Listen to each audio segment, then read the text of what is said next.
Oke, selamat pagi.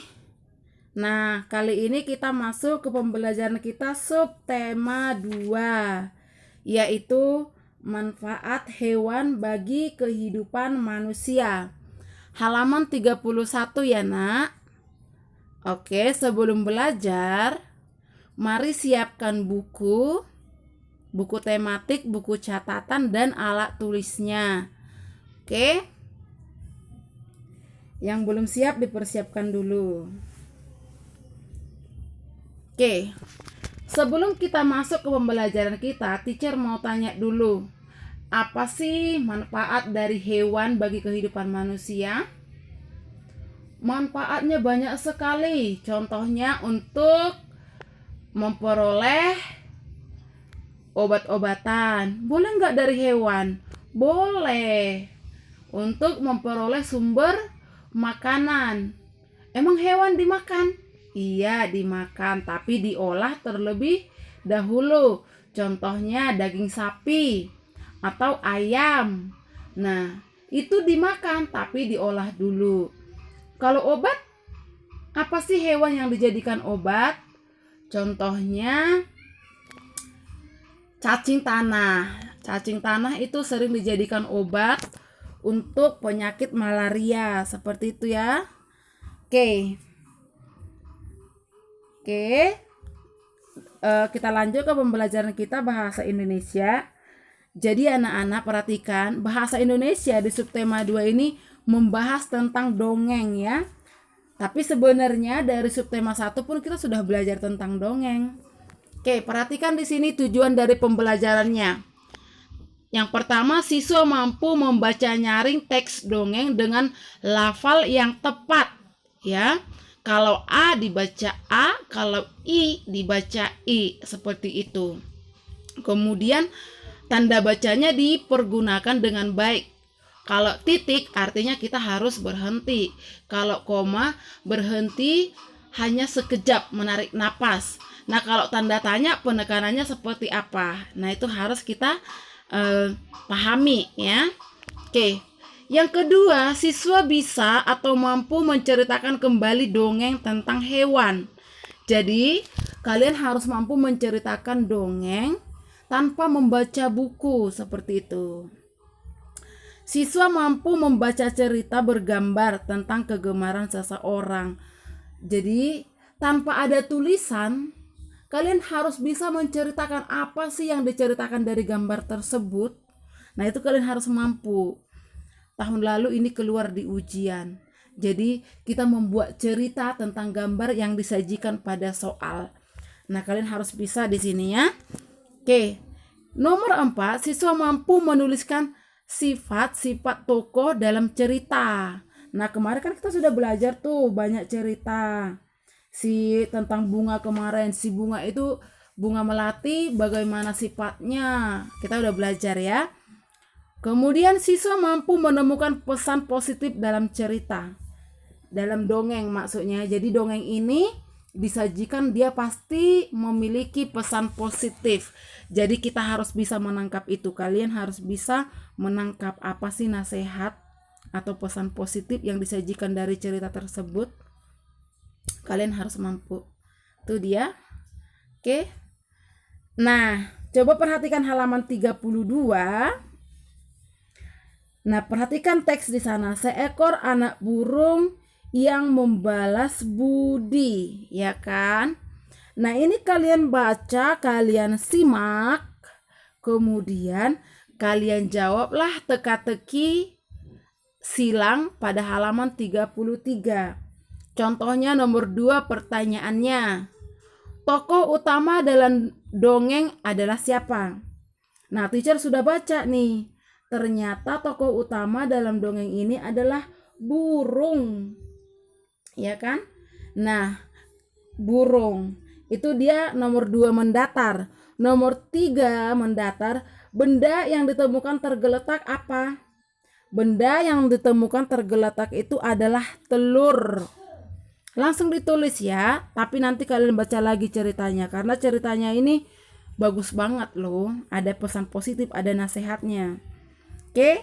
Nomor 4, perasaan sang induk ketika anak burung elang ingin belajar terbang adalah seperti apa perasaannya? Kalau kita baca dari teks ini, dia merasa sedih. Oke. Kemudian nomor 1, jenis burung yang menetas dari telur yaitu apa? Burung apa?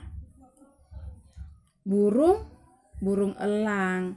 Oke, nanti jangan lupa teka-teki silangnya diisi. Oke.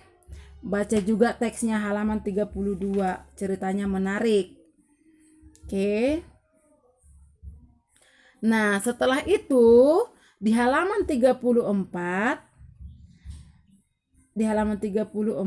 itu membuat gambar hewan yang ada pada dongeng tersebut. Tapi ini tak usah dikerjakan. Kenapa? Karena ini adalah bagian dari seni, budaya, dan prakarya. Oke. Nah, coba perhatikan halaman 34. Di sana judulnya Elang Jawa. Nah, yuk simak ya biar teacher yang baca. Burung elang merupakan hewan yang dilindungi di Indonesia. Salah satu jenis burung elang yang dilindungi oleh pemerintah yaitu elang Jawa. Elang Jawa adalah jenis burung yang hanya dapat ditemukan di Pulau Jawa. Elang Jawa disebut sebagai penyeimbang ekosistem karena burung ini berada di posisi tertinggi dalam mata rantai makanan suatu ekosistem. Elang Jawa termasuk jenis burung yang menghadapi risiko kepunahan. Maka dari itu kita harus menjaga kelestarian elang Jawa. Menjaga kelangsungan hidup hewan yang dilindungi merupakan contoh pengamalan sila kedua Pancasila. Sila kedua Pancasila dilambangkan dengan mata rantai. Oke, ini dalam materi elang Jawa ini ada dua mata pelajaran yang muncul di sana, yaitu PKN dan Bahasa Indonesia. Nah, yang teacher mau jelaskan kepada kalian adalah apa itu burung elang? Apakah kalian mengenalnya? Di Batam jarang ya kita lihat burung elang ya. Tapi kalau di kampung, di Jawa itu pasti ada. Perhatikan, di sini dikatakan burung elang ini berada di posisi tertinggi dalam mata rantai makanan suatu ekosistem. Apa sih yang dimaksud dengan ekosistem? Di sini teacher tuliskan, ekosistem adalah suatu sistem ekologi yang terbentuk dari hubungan timbal balik tak terpisah antara makhluk hidup dengan lingkungan. Jadi di sini ada saling keterbutuhan antara lingkungan dengan makhluk hidup tersebut, atau sering disebut dengan simbiosis mutualisme, saling membutuhkan.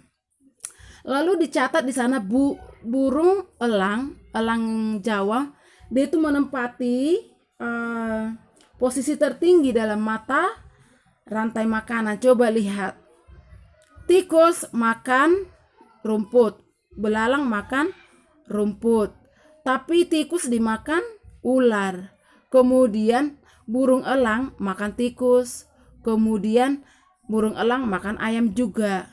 Kemudian lihat, ada ulat, pohon dimakan ulat, daun pohon dimakan oleh belalang, tapi ulat dan belalang dimakan katak, tapi katak dimakan oleh elang. Jadi dia yang tertinggi dari ekosistem ini.